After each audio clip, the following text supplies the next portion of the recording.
Hello and welcome back to another video on my channel. Today we're going to be talking about a squad that's actually been published. Oh yes, everyone's doing it except us. Morocco have published their squad.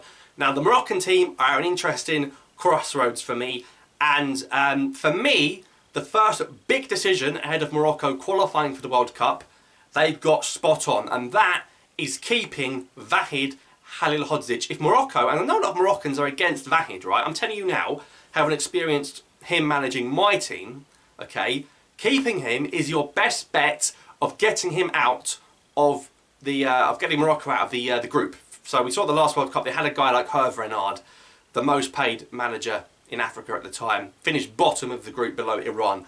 Keeping Halilhodzic, trust me, is the right call. They're desperate for him to go because they wanted to get Hakim Ziyech back.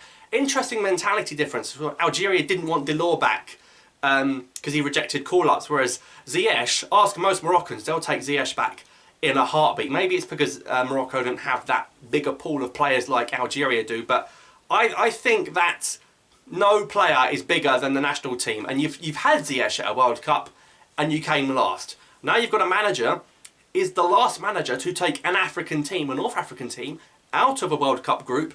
You've got every right to back him. Tried, trusted and proven on the world stage. And a bit of a similar group because of course Morocco are going to be playing Belgium as well, and Algeria played very well against Belgium. In terms of Morocco's group, we've got Croatia as well and Canada.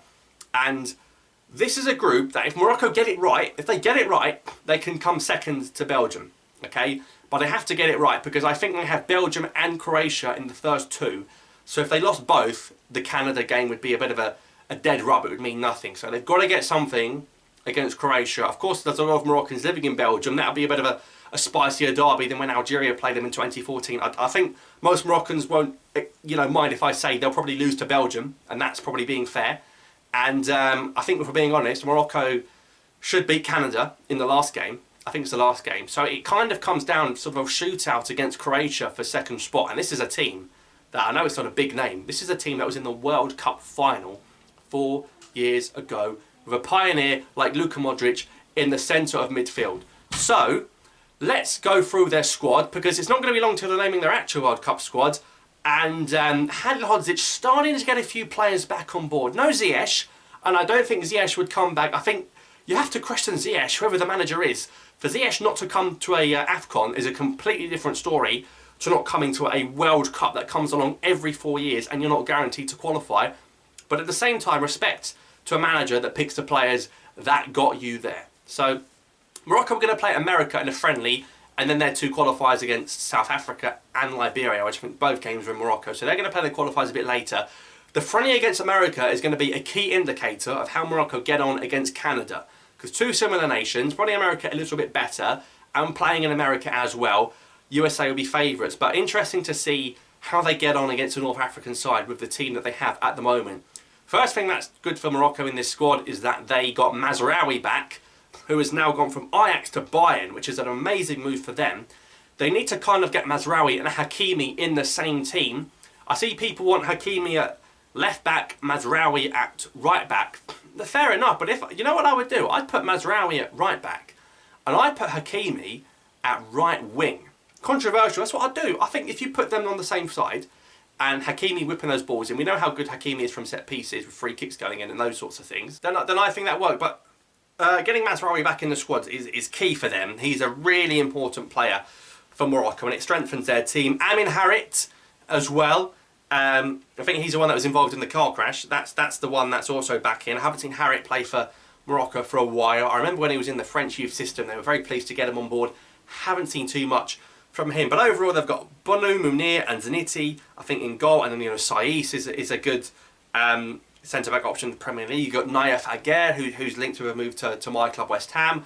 I watched Naif Aguerd at the AFCON. I think he scored an own goal, but nonetheless I'd love him at West Ham. You've got Shakla.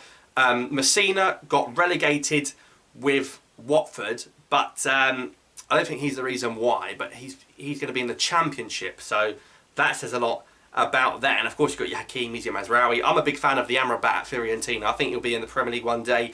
Adel Taarabt, we know he's a very skilled player, and then up front a lot of quality with the lad at QPR, Shahir, with Munir at Sevilla, with El-Nasiri, El-Katabi and Tissoudali, who was important in qualifying.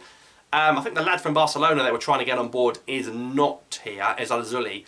But Morocco, if they want to be taken seriously, and if they want to prove me wrong, they've got to beat America and then beat South Africa and beat Liberia, and then I'm going to say, you know what, they're coming for people, they build momentum, they go into September, they don't have to play against Zimbabwe because they've been knocked out of AFCON, so they're going to have another opportunity to play 2 friendlies, which is a massive boost for the Moroccan national team.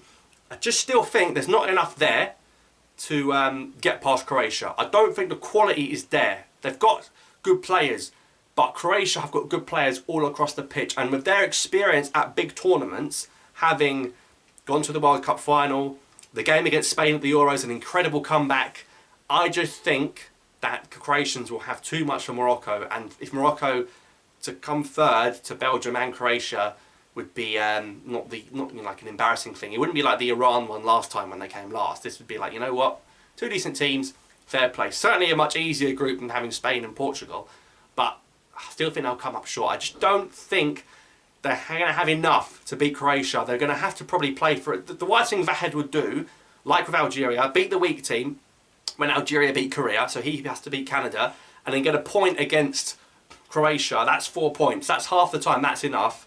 And then sort of hope that Croatia slip up against Canada. That's the best way to go forward. But, you know, I like the banter with the Moroccan team, but it's a rivalry, isn't it? It's like West Ham and Tottenham, and, you know, it's like football rivalry. Like, that's just how football is. Sport, it's competitive nature. But come on, I'm sure most Moroccans would admit that it's tough to get anything against Croatia and the Belgians. But we'll see if they prove me wrong. Anyway, thanks for watching, guys. That's the Morocco squad for you. Let me know your thoughts in the comments down below. If you want to see more videos about other African nations, or if you're from an African nation and you want to see a video about that country, feel free to let me know and I'll make them. Thanks for watching, subscribe for more, and I'll see you next time.